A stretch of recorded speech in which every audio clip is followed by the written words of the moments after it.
Maril, hindi ko na yung tatanggapin. Kasi nagbabagong buhay na ako. Hindi na yung magbabago pa ang isip ko. Kahit kailan. Rex, diyan ka pala. Nakusan kami ni boss. Anong kailangan niya? Rex, may sadya kami sa'yo. Utos ni boss. Buhat.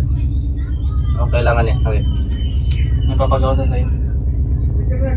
Tumba mo to si Mayor. Magbabagong buhay na ako ngayon.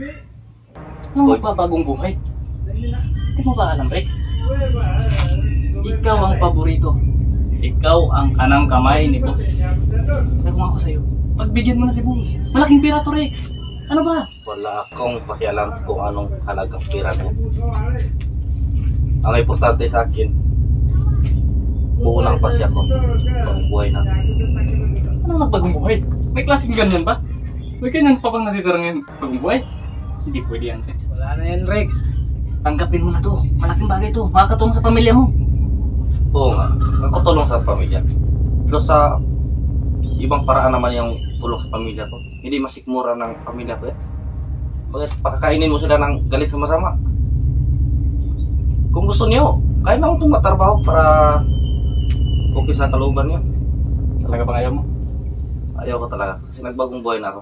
Talaga? Pag-intindihin niyo ako. Ano yan? Rene, Wala tayong magawa. ano sabi ni boss sa'yo kanina? Bugit.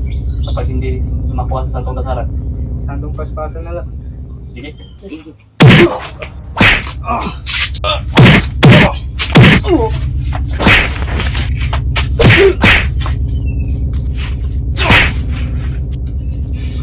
Rex. Diba sabi ko naman sa'yo, mahirap kaming banggain. Ha? Alam mo, kung hindi ka lang paborito ni boss, matagal na kitang iniligpit. Diligpit mo Ligpit na? kung kaya niyo. Kaya? Tumayo ka, Rex. Ayaw kung nasasaktan ka ba? Alam mo, Rex. Dito bang pinagkatiwala ni boss isang pipitsuging hitman?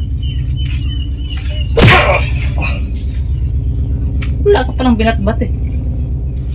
Ang hitman, kahit 5 kalaban, kayang itumba. Pero ikaw, hampaw ka lang. Alam mo, Rex, sa mga panahon ngayon, mahirap magtiwala.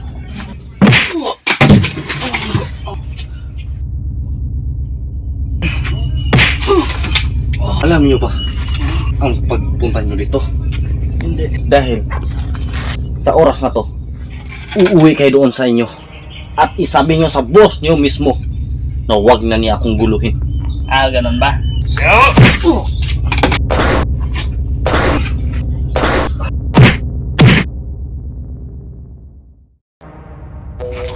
Hindi ko muna kayo papatayin sa ngayon.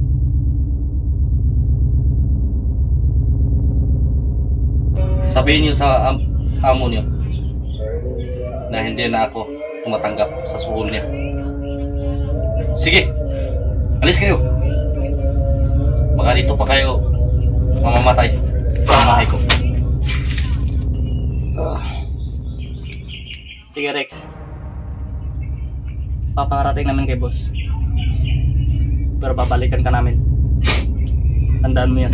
Oo, kahit anumang oras nakahanda ako. Sige, isiguin na kayo.